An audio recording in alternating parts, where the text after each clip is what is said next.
കേരളത്തിനായി 102 മണിക്കൂർ ഉപവാസം അനുഷ്ഠിച്ച മദ്യവിമോചന മഹാസഖ്യം സംസ്ഥാന പ്രസിഡന്റ് ശ്രീ എ ജോസഫ് സാറിന്റെ ഉപവാസം അവസാനിപ്പിക്കൽ ദിനം. ഈ പ്രസ്ഥാനം ഉയർന്നു വരണം. അപ്പൊ നിങ്ങൾ എന്നോട് ചോദിക്കും, ജെയിംസ് മാഷ് എല്ലാ തരത്തിലുള്ള ലഹരിക്കും എതിരാണോ? അപ്പൊ ജെയിംസ് മാഷ് ഒരു ക്രിസ്ത്യാനിയല്ലേ? കുട്ടികളുടെ മാമോദീസ ആദ്യ കുർബാന സ്വീകരണം കല്യാണത്തിനൊക്കെ അപ്പൊ വീട്ടിലേക്ക് ക്ഷണിക്കുമ്പോ നമ്മളെല്ലാവരും ആ പന്തലിൽ ചെന്നിരുന്നിട്ട് നമ്മൾ അങ്ങനെ ഇരിക്കും ഡയറക്ടർ കൂടെ. അപ്പൊ ഞാൻ വൈസ് പ്രസിഡന്റ് ആണ്. അപ്പൊ ഞാൻ കുറച്ചു നേരം കഴിഞ്ഞ് നോക്കുമ്പോ എന്റെ സമീപത്തിരിക്കുന്ന ആളുകളെ കാണാനില്ല. ഒക്കെ ചെയ്യാം, എല്ലാ മീറ്റിങ്ങിനും വരാൻ പറ്റില്ലെങ്കിലും സാധിക്കാവുന്ന രീതിയിലുള്ള സഹകരണങ്ങളൊക്കെ ഞാൻ കാഴ്ചവെക്കാം. പല പ്രമുഖരും മുമ്പ് പറഞ്ഞു വെച്ചിട്ടുണ്ട്, ആ രീതിയിലേക്ക് മാറിക്കൊണ്ടിരിക്കുക. ഡ്രൈവർമാരെ പിടിച്ചാൽ അവരുടെ മൂല്യബോധം നഷ്ടപ്പെട്ട പോലെ തോന്നും. പല ഡ്രൈവർമാരും അധ്വാനം അതിന്റെ തീവ്രതയിലേക്ക് വരുമ്പോൾ ലഹരിക്ക് അടിമപ്പെടുന്നു. പല സിമന്റ് പണിക്കാരും ലഹരിക്ക് അടിമപ്പെടുന്നു. കൂലിപ്പണിക്കാർ ലഹരിക്ക് അടിമപ്പെടുന്നു. അതിന് പറ്റിയ രീതിയിലുള്ള മാഫിയ സംഘങ്ങൾ പ്രവർത്തിക്കുന്നു. കളിച്ച് നമ്മള് തിരുവാതിരക്കളി പോലെ വലിയ ശാസ്ത്രീയമായിട്ടുള്ള കളികളൊന്നല്ല. ആ കളികൾ കളിച്ച് വരുമ്പോ നൃത്തം വെക്കാത്തവര് നൃത്തം വെക്കും, ഓടാത്തവർ ഓടും, കൈ കോർത്തു പിടിക്കും, തുള്ളിച്ചാടും, ആനന്ദിക്കും. ഈ ആനന്ദം എന്നൊരു ലഹരിയിലേക്ക് കൊണ്ടുവരാൻ കളികൾക്ക് സാധിക്കും. പുസ്തക വായന ഒരു ലഹരിയിലേക്ക് കൊണ്ടുപോകാൻ നമ്മളെ സഹായിക്കും. അപ്പൊ എന്റെ അഡ്രസ് ഇവിടെ വായിച്ചില്ലേ, DCCയിൽ ഗാന്ധി നെഹ്റു റിസർച്ച് ലൈബ്രറി പ്രവർത്തിക്കുന്നുണ്ട്. അതൊരു 10,000-ഓളം പുസ്തകമുണ്ട്. അപ്പോ അവിടെ വരുന്നവരോട് ഞാൻ പറഞ്ഞു, ശരിയായിട്ടുള്ള വായനയിലേക്ക് നിങ്ങൾ കടന്നാൽ മറ്റ് ലഹരികളൊക്കെ നമ്മൾ ഉപേക്ഷിക്കും. ആ വായനയിൽ നിന്നൊരു ആസ്വാദന സുഖം നമ്മൾ അനുഭവിക്കും. അതൊരു ലഹരിയാണ്. കളികളിൽ നിന്ന് ലഹരി, ഫുട്ബോളിൽ നിന്ന് ലഹരി, വായനയിൽ നിന്ന് ലഹരി, എഴുത്തിൽ നിന്ന് ലഹരി, ആസ്വാദനത്തിൽ നിന്ന് ലഹരി, ഭക്ഷണ പദാർത്ഥങ്ങളിൽ നിന്ന് ലഹരി. ഏത് ലഹരി? അപകടകരമായ ലഹരിയല്ല. ആസ്വാദനപ്രദമായിട്ടുള്ള ആഹാര പദാർത്ഥങ്ങൾ, അനുവദനീയമായിട്ടുള്ള ആഹാര പദാർത്ഥങ്ങളിൽ നിന്നുള്ള ലഹരി. അത്തരത്തിലുള്ള കളികളും വിനോദങ്ങളും വായനയും എഴുത്തും ഒക്കെ ലഹരികളായിട്ട് മാറുമ്പോൾ അതിൽ മനുഷ്യൻ ആത്മസായുജ്യം കണ്ടെത്തുന്നു. അപ്പോൾ തെറ്റായിട്ടുള്ള ലഹരികളെ ഉപേക്ഷിക്കുന്നു.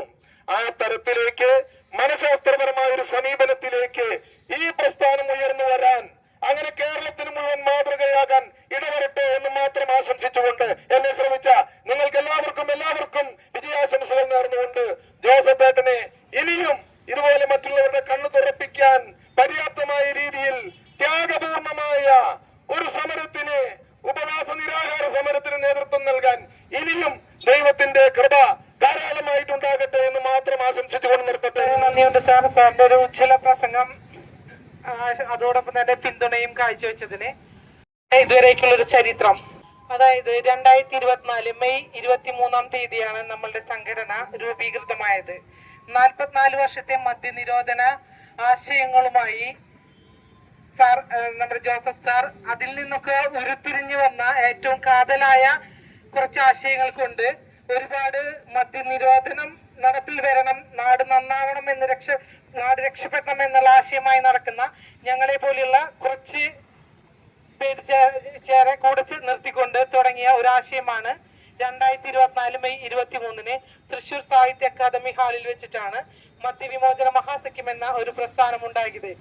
മദ്യനിരോധനത്തിന് അവർ അനുകൂലമായ നടപടികളും പ്രവർത്തനങ്ങളും കാഴ്ചവെച്ചാൽ മാത്രം മതി. അങ്ങനെയുള്ള ഏത് സംഘടനയും നമ്മൾ സ്വീകരിക്കുന്നതാണ്. 24 മണിക്കൂറും പ്രവർത്തിച്ചുകൊണ്ടിരിക്കുക എന്നത് പറഞ്ഞതുപോലെ തന്നെ അടുത്ത മാസം നമ്മൾ ചെയ്തത് എന്താണെന്ന് വെച്ചാല്, ഭാവി മുഖ്യമന്ത്രി എന്ന് നമ്മൾ ആഗ്രഹിക്കുന്ന നമ്മുടെ VD സതീശൻ, അതുപോലെ നമുക്ക് പറയാനായിട്ട് അധികാരമില്ല, എന്നിരുന്നാൽ കൂടെയും അങ്ങനെയുള്ള നമ്മുടെ പ്രതിപക്ഷ നേതാവിന് നമ്മൾ ഒരു പ്രകടന പത്രിക സമർപ്പിക്കുകയുണ്ടായി. അതായത് മദ്യവിമോചന മഹാസഖ്യം എങ്ങനെ മദ്യനിരോധനം കേരളത്തിൽ നടപ്പിൽ വരുത്തണം എന്നതിനെ കുറിച്ച് 4-അംഗ സംഘം വിശദമായി പഠിച്ചതിന്റെ അടിസ്ഥാനത്തിൽ ആ പ്രകടന പത്രിക നമ്മൾ കൊടുത്തത് നമ്മുടെ ബഹുമാനീയനായ പ്രകടന പത്രിക നിർദ്ദേശങ്ങൾ നമ്മളുടെ ബഹുമാന്യനായ നമ്മളുടെ ഉമ്മൻചാണ്ടി സാർ, നമ്മുടെ മുൻ മുഖ്യമന്ത്രിയായ ഉമ്മൻചാണ്ടി സാർ 736 ബാറിൽ നിന്ന് 29 ബാറിലേക്ക് കേരളത്തെ കൊണ്ടെത്തിച്ച ആ ഒരു മഹത് വ്യക്തിയുടെ ശവകുടീരത്തിൽ നിന്നാണ് ഞങ്ങൾ ആ ഒരു പ്രകടന പത്രിക നാമനിർദ്ദേശം ഞങ്ങൾ അദ്ദേഹത്തിന്റെ ബലികുടീരത്തിൽ സമർപ്പിച്ച് അവിടെ നിന്നും കോട്ടയം വൈസ് പ്രസിഡന്റ് ശ്രീ റോയ് ജോർജ് സാറിൽ നിന്ന് ഏറ്റുവാങ്ങി പ്രതിപക്ഷ നേതാവിന്റെ കണ്ടോൺമെന്റ് ഹൗസിൽ നേരിട്ട് സമർപ്പിക്കുകയാണ് ചെയ്തത്. ഈ 8 മാസം കൊണ്ട് ഞങ്ങൾ ഒരുപാട് കാര്യങ്ങളാണ് ഞങ്ങൾ നടത്തിക്കൊണ്ടിരിക്കുന്നത്. ഇനി അങ്ങോട്ടുള്ള പ്രവർത്തനങ്ങളും മദ്യനിരോധനം 2028 എന്നൊരു വർഷമുണ്ടെങ്കിൽ നടപ്പിൽ വരുത്തണം എന്നുള്ള ഒരൊറ്റ ഉറച്ച ലക്ഷ്യത്തിലേക്കാണ് മദ്യവിമോചന മഹാസഖ്യം നടന്നുകൊണ്ടിരിക്കുന്നത്. അതിന് എല്ലാവരുടെയും അനുഗ്രഹവും എല്ലാവരുടെയും സപ്പോർട്ടും വേണമെന്ന് ഞാൻ അഭ്യർത്ഥിക്കുന്നു. എല്ലാവർക്കും ഈ നിരാഹാര ഉപവാസ സമരത്തിന് എല്ലാവിധ ആശംസകളും അർപ്പിക്കാൻ ഈ അവസരം ഞാൻ ഉപയോഗിക്കുകയാണ്. നമുക്കറിയാം, ഇന്ന് ഏതർത്ഥത്തിൽ നോക്കിയാലും ഈ ഗവൺമെന്റ് ചാരായ നിരോധനം മുതൽ മദ്യനയം എങ്ങനെയൊക്കെ ഇവിടെ ആവിഷ്കരിച്ച് നടപ്പിലാക്കി ജനങ്ങളെ ഏതെല്ലാം രീതിയിലേക്ക് ദുരിതത്തിലേക്ക് തള്ളിവിടാൻ പറ്റുമോ ആ രീതിയിൽ മുൻപോട്ട് പോകുന്ന ഒരു സർക്കാരിന്റെ കീഴിലാണ് ഞാനും നിങ്ങളും ഒക്കെ ജീവിക്കുന്നത്. 1996 ഏപ്രിൽ 1-ാം തീയതി AK ആന്റണി ചാരായം നിരോധിച്ചുകൊണ്ട് കേരളത്തിന്റെ ഈ ആകാശ വിധാനത്തില് സമാധാനത്തിന്റെ വെള്ളരി പ്രാവുകൾ പാറിപ്പറപ്പിച്ചതാണ്. ഏകദേശം 24,000 ചാരായ ഷോപ്പുകളാണ് അന്ന് അദ്ദേഹം അടച്ചുപൂട്ടിയത്. ഇപ്പൊ നമുക്കറിയാം, ഗവൺമെന്റിന്റെ ഒരു നയമാണ് കേരളത്തില് 10,000-ൽ കൂടുതൽ വരുന്ന ജനസംഖ്യയുള്ള എല്ലാ പഞ്ചായത്തുകളിലും മദ്യം ആകാം, അല്ലെങ്കിൽ മദ്യ ഷോപ്പുകൾ ആകാം എന്ന ആ ഗവൺമെന്റിന്റെ നയം നടപ്പിലാകുമ്പോൾ ഇപ്പോൾ കേരളത്തിൽ ആകെ എന്തെന്നാ പറയാ, ഏകദേശം 11 പഞ്ചായത്തുകൾ മാത്രമാണ് 10,000-ൽ താഴെ ജനസംഖ്യയുള്ള പഞ്ചായത്തുകളുള്ളൂ. അതിൽ ഒന്ന് അതിരപ്പള്ളിയാണ്. അതിരപ്പള്ളിയില് ടൂറിസം വികസനത്തിന്റെ പേരിൽ അവിടെയും എന്താകാം, ഈ മദ്യനയം നടപ്പാക്കാനായിട്ട് പറ്റും. അപ്പോൾ ആകെ മൊത്തം 10 പഞ്ചായത്തുകളിൽ മാത്രമേ ഇത് നടപ്പിലാക്കാൻ പറ്റാതെ വരും. 930 പഞ്ചായത്തുകളിലും മദ്യം നടപ്പിലാക്കിക്കൊണ്ട് ഈ കേരളത്തിലെ ജനങ്ങളെ മദ്യത്തിൽ മുക്കിക്കൊല്ലുന്ന ഒരു നയമാണ് ഇന്ന് LDF സർക്കാർ സ്വീകരിച്ചിരിക്കുന്നത്. ആ നയത്തിനെതിരെ ഇന്ന് ഞാൻ മുൻപ് പറഞ്ഞുവല്ലോ, സ്ത്രീകളുടെയും കുഞ്ഞുങ്ങളുടെയും കണ്ണീര് കൊണ്ട് അവരുടെ അടുക്കള, അവരുടെ കിടപ്പറ നനയാതിരിക്കണമെങ്കിൽ, അടുക്കളയിൽ തീ പുകയണമെങ്കിൽ തീർച്ചയായിട്ടും ഈ മദ്യം എന്ന വിഷസർപ്പം നമ്മുടെ സമൂഹത്തിൽ നിന്നും തൂത്തെറിഞ്ഞേ മതിയാകൂ എന്ന ഉറച്ച ദൃഢമായ വിശ്വാസത്തോടു കൂടി അദ്ദേഹം ചെയ്യുന്ന ഈ ഉപവാസ സമരത്തിന് എല്ലാ ആശംസകളും ഞാൻ നേടുകയാണ്. ഈ മദ്യം എന്ന വിഷസർപ്പത്തെ ഈ നാട്ടിൽ നിന്ന് കെട്ടിക്കുന്നതിന് വേണ്ടിയിട്ട് ശ്രീ E.A. ജോസഫ് നടത്തിയ ഈ നിരാഹാര സമരത്തിന് എല്ലാവിധ ആശംസകളും ഞാൻ അർപ്പിക്കുകയാണ്. അദ്ദേഹത്തിന്റെ കുടുംബവും ഒപ്പമുണ്ട്. അവരൊക്കെ സഹിക്കുന്ന ഈ യാതനകൾ നമ്മളൊന്ന് ആലോചിച്ച് നോക്കണം. മദ്യവിമോചന മഹാസഖ്യത്തിന്റെ എല്ലാ ആളുകൾക്കും എല്ലാവിധ ആശംസകളും നേർന്നുകൊണ്ട്, അഭിനന്ദനങ്ങളും നേർന്നുകൊണ്ട് നിർത്തുന്നു. നന്ദി. നമ്മുടെ ബഹുമാന്യനായ രക്ഷാധികാരി ശ്രീ അബ്ദുൽ ജബ്ബാർ സാറിനെ സാദരം ക്ഷണിക്കുന്നു. ആദരണീയനായ മദ്യവിമോചന മഹാസഖ്യത്തിന്റെ സംസ്ഥാന പ്രസിഡന്റ് ഇന്ന് ഏകദേശം 102 മണിക്കൂർ ആണെങ്കിലും ഏതാണ്ട് 105 മണിക്കൂർ ഉപവാസം പിന്നിട്ട ശ്രീ E.A. ജോസഫ് അവർകൾ KCPC മദ്യനിരോധന സമിതിയുടെ അതിരൂപത ഡയറക്ടറുമായ റവറൻഡ് ഡോക്ടർ ദേവസി പന്തർക്കാരൻ, മദ്യവിമോചന മഹാസഖ്യത്തിന്റെ സംസ്ഥാന general secretary Shrimati Manjusha KA, മറ്റ് മദ്യവിമോചന മഹാസഖ്യത്തിന്റെ സംസ്ഥാന ഭാരവാഹികൾ, സ്റ്റേജിലുള്ള പ്രമുഖ വ്യക്തിത്വങ്ങൾ, ഈ പ്രോഗ്രാമിൽ പങ്കെടുക്കുന്ന പ്രിയപ്പെട്ട വിവിധ മേഖലകളിൽ പ്രവർത്തിക്കുന്ന നേതാക്കളെ, സഹപ്രവർത്തകരെ, നാട്ടുകാരെ, സഹോദരി സഹോദരന്മാരെ, കഴിഞ്ഞ 50 വർഷമായി കേരളത്തിൽ മദ്യനിരോധന പ്രസ്ഥാനങ്ങൾ പ്രവർത്തിക്കുന്നുണ്ടെങ്കിലും ഇന്നേ വരെ സമ്പൂർണ്ണ മദ്യനിരോധനത്തിന് സാധിച്ചില്ല എന്നുള്ള ഒരു പരമ യാഥാർത്ഥ്യം നമ്മുടെ മുന്നിലുണ്ട്. മദ്യവിമോചന മഹാസഖ്യം എന്ന് മാറ്റി ലഹരി നിർമ്മാർജ്ജന സഖ്യത്തിന്റെ പേര് സ്വീകരിക്കണമെന്നാണ് അദ്ദേഹം അഭിപ്രായപ്പെട്ടത്. ഞങ്ങൾക്കതിന് മറുപടി പറയാനുള്ളത്, ഞങ്ങളുടെ സകല ബോർഡുകളിലും ബാനറുകളിലും ലഹരി മുക്ത കേരളത്തിന് വേണ്ടിയാണ് മദ്യവിമോചന മഹാസഖ്യം പ്രവർത്തിക്കുന്നതെന്നാണ്. പാലക്കാട് വരാൻ പോകുന്ന ബ്രൂവറി, അതിന്റെ മുന്നിലായിരിക്കും ഞങ്ങളുടെ അടുത്ത ഘട്ട സമരം.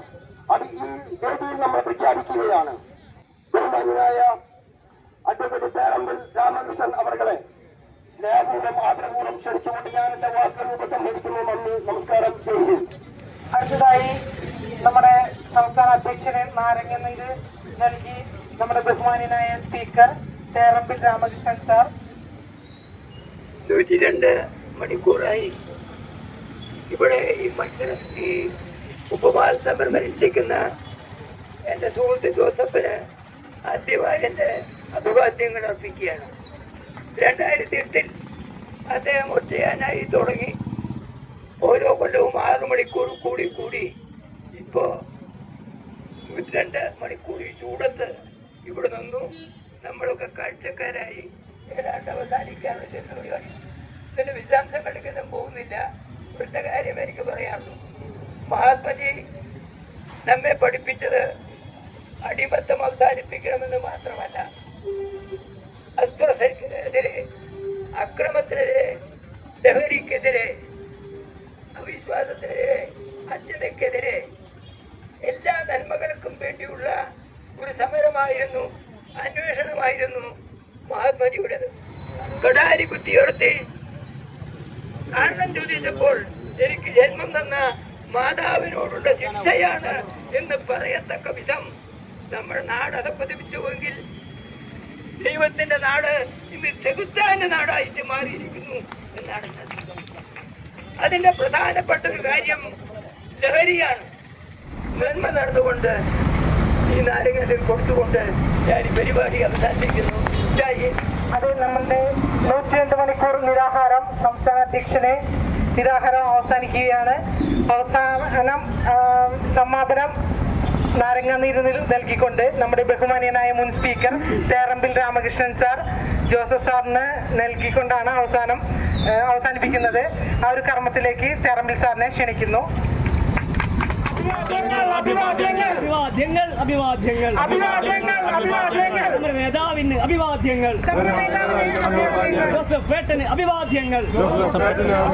നമ്മുടെ ബഹുമാനീയനായ ജോസഫ് സാറിനെ മദ്യവിമോചന മഹാസഖ്യം സംസ്ഥാന സെക്രട്ടറി ശ്രീ കമറുദ്ദീൻ വെളിയങ്കോട് മലപ്പുറം ജില്ലയെ പ്രതിനിധീകരിച്ച് ഷാളണിയിച്ച് ആദരം അർപ്പിക്കുന്നു.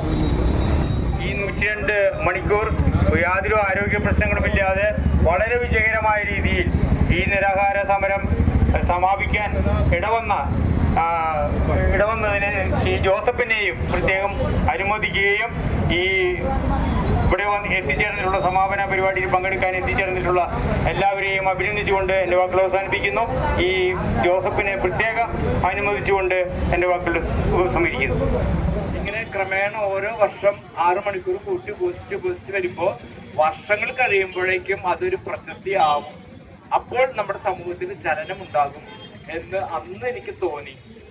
അത് തുടങ്ങുന്ന സമയത്ത് ആളുകൾ പലരും കളിയാക്കിയിരുന്നു, കൂട്ടി കഴിക്കുക, മദ്യം കൂട്ടി കഴിക്കുക എന്നൊക്കെ പറഞ്ഞ് കളിയാക്കിയിരുന്നു പല ആളുകളും. അധികം പേരുന്ന് എൻ്റെ ഈ ഭാഗത്തേക്ക് തിരിഞ്ഞു വയ്ക്കിരുന്നില്ല. ഞാനും കുറെ കൊതുകുകളും മാത്രമാണ് ഈ കോർപ്പറേഷൻ അന്ന് മുറിച്ച് പറ്റാണല്ലോ ഇവിടെ ഉണ്ടായിരുന്നത്. 12ത്തെ കോർപ്പറേഷനായി ഉണ്ടായിരുന്നുള്ളൂ. ചിലപ്പോൾ കാളക്കൂച്ചന്മാര് വരാറുണ്ട്. ചില ദിവസം വല്ല പിച്ചക്കാരൊക്കെ വന്നിട്ട് ഇതെന്റെ കിടക്കുന്ന സ്ഥലത്ത് താനാരാ കിടക്കണ എന്ന് പറയാറുണ്ട്. അന്ന് ഞാൻ വിചാരിച്ചിരുന്നു ഇതൊക്കെ ഇന്നല്ലെങ്കിൽ നാളെ നമ്മളെ സപ്പോർട്ട് ചെയ്യാൻ ആൾക്കാരുണ്ടാവും.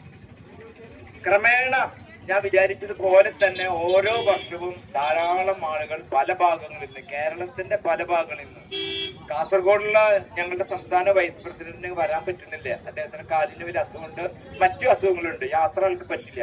അപ്പൊ ആൾ അവിടെ ഇന്നലെ ഞായറാഴ്ച പൊതുസ്ഥലത്ത് ഒരു ദിവസം ഉപവാസം പ്രഖ്യാപിച്ചു, പരസ്യമായി ഈ സമരത്തിന് ഐക്യദാർഢ്യം പ്രഖ്യാപിച്ചു. അപ്പൊ കേരളം ഇപ്പൊ തിരുവനന്തപുരത്ത് അവര് പോയി തിരുവനന്തപുരത്തുള്ള ആള് കേരളത്തിന്റെ തിരുവനന്തപുരം മുതൽ കാസർഗോഡ് വരെയുള്ള ഭാഗത്തു നിന്ന് ആളുകള് ഈ പരിപാടിക്ക് വരുന്നു. തൃശ്ശൂരിലുള്ള ആളുകൾ പരമാവധി വരുന്നു. എന്റെ നാട്ടുകാര്, അയൽക്കാര്, ഇങ്ങനെ ഞാൻ അന്ന് കണക്ക് കൂട്ടിയതുപോലെ ഓരോ ദിവസം അല്ലെങ്കിൽ ഓരോ വർഷം ചെല്ലുമ്പോഴും എൻ്റെ ഈ സമയം ദൈർഘിപ്പിക്കുന്നതിനൊപ്പം തന്നെ ഇതിനോട് അനുഭാവം രേഖപ്പെടുത്തിക്കൊണ്ട് ആളുകൾ വളർന്നു വരുന്നു. ഗാന്ധിജി പറഞ്ഞത് എത്ര ശരിയാണെന്ന് എനിക്ക് മനസ്സിലാവാണ്. അദ്ദേഹം ഇത് പരീക്ഷിച്ച് നോക്കിയിട്ടാവണമെന്നില്ല, അദ്ദേഹത്തിന് ഊഹിച്ച് അദ്ദേഹം ചിന്തിച്ച് എടുത്ത കാര്യമാണ്. പക്ഷെ നമ്മൾ പ്രായോഗികമാക്കാൻ ശ്രമിച്ചപ്പോൾ അത് ശരിയാണെന്ന് നമുക്ക് ബോധ്യപ്പെടാണ്. അപ്പൊ ഗാന്ധിജിയുടെ ആ ദീർഘവീക്ഷണം നമ്മൾ മനസ്സിലാക്കുക. അദ്ദേഹം പറയുന്ന കാര്യങ്ങൾ ഇപ്പോഴും മനസ്സിലാവാത്ത കുറെ ആളുകളുണ്ട്. അദ്ദേഹം പറഞ്ഞ കാര്യങ്ങൾ ഒട്ടും മനസ്സിലാവാതെ വെറുതെ അധിക്ഷേപിക്കുന്ന ആളുകളുണ്ട്. അല്പ നേരം ഒന്ന് ആലോചിച്ചാൽ കാര്യങ്ങൾ പിടികിട്ടാവുന്നതേ ഉള്ളൂ. അത് മനസ്സിലാക്കി നമ്മൾ അതിനുവേണ്ടി പ്രവർത്തിക്കുന്നു. ഓരോ വർഷം ചെല്ലും തോറും എന്റെ സ്നേഹിതന്മാരെ എന്നോട് സ്നേഹം കൊണ്ട് പറയും, ജോസഫേട്ട വയസ്സും കൂടുന്നു, സമയവും ദീർഘിപ്പിക്കുന്നു, അപകടമാണ്, ഇത് ഭയങ്കര പ്രശ്നം ഉണ്ടാവും. അപ്പൊ ഞാൻ അവരോട് പറയുന്നത് എന്താണ്, നിങ്ങൾ പറയുന്നത് മരിക്കും എന്നല്ല പറയുന്നത്. മരിക്കട്ടെ, നിങ്ങൾ മരിക്കില്ലേ, ഞാൻ മരിക്കില്ലേ, നമ്മളെല്ലാവരും മരിക്കും. എപ്പോഴാണ് മരിക്കാന്ന് നമുക്ക് ആർക്കും പറയാൻ പറ്റില്ല എന്നുള്ളൂ. പക്ഷെ മരിക്കുന്നത് ബസ് ഇടിച്ചിട്ടോ പട്ടി കടിച്ചിട്ടോ ആൾക്കാർ തല്ലി കൊന്നിട്ടോ മരിക്കുന്നതിനേക്കാൾ എത്രയും നല്ലതാണ് ഒരു മഹത്തായ ലക്ഷ്യത്തിന് വേണ്ടി പൊതുവേദിയിൽ വെച്ച് ജീവിതം അവസാനിപ്പിക്കാന്ന് പറഞ്ഞാൽ. അത് പലർക്കും സ്നേഹമുള്ള ആളുകൾ, എന്റെ ഭാര്യ എന്നോട് ഇതുവരെ പറഞ്ഞിട്ടില്ല, അതുകൊണ്ട് സ്നേഹമില്ല എന്ന് വിചാരിക്കരുത്. ആളങ്ങനെ പറയുന്നില്ല എന്നുള്ള ആളോട് ഇരിക്കുന്നുണ്ട്, ആളങ്ങനെ പറയില്ല എന്നുള്ളോ ആൾക്കാർക്ക് ഏറ്റവും വലിയ വിഷമം ഉണ്ടായിരിക്കുക. പക്ഷെ എങ്കിലും ആളും അതൊക്കെ ഉൾക്കൊള്ളാൻ തയ്യാറായിരിക്കുന്നു. ഭാര്യയുടെ അനുജത്തി വന്നിട്ടുണ്ട്, ഭർത്താവ് വന്നിട്ടുണ്ട്. അപ്പൊ അവരൊക്കെ ജോസഫേട്ടന് വലിയ സംഭവിക്കോ എന്ന് വിചാരിച്ചിട്ടല്ല, അല്ല അങ്ങനെയൊന്നും ആവില്ലല്ലോ. ജോസഫേട്ടൻ അല്ല എന്റെ ഭർത്താവ് അങ്ങനെ ചെയ്യുകയാണെങ്കിൽ അത് നല്ല കാര്യം എന്ന് അവർക്ക് തോന്നുന്നത് കൊണ്ടാണ് എനിക്ക് ചെയ്യാൻ പറ്റുന്നത്. അവര് അത് പറ്റില്ല ചേട്ടാ, ഇത് ശരിയാവില്ല എന്നൊക്കെ പറഞ്ഞ് ബഹളുണ്ടാക്കിയാൽ ഞാനാകെ തളർന്നു പോകും.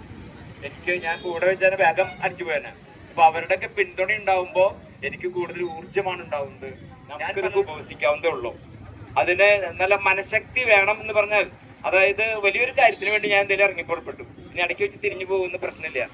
നേരെ മറിച്ചിപ്പോ നമ്മള് ഒരു ദിവസത്തെ ഉപവാസമെന്ന് വെക്കുക, കാലത്ത് 9 മണിക്ക് തുടങ്ങി വൈകിട്ട് 6 മണിക്ക് അവസാനിക്കുന്ന ഒരു ഉപവാസമാണെങ്കിൽ ഒരു 3 മണി തൊട്ട് നമ്മൾ സമയം നോക്കും, എത്ര സമയമുണ്ട്, ദൈവമേ ഇത് കഴിയുന്നില്ലോ എന്ന് തോന്നും.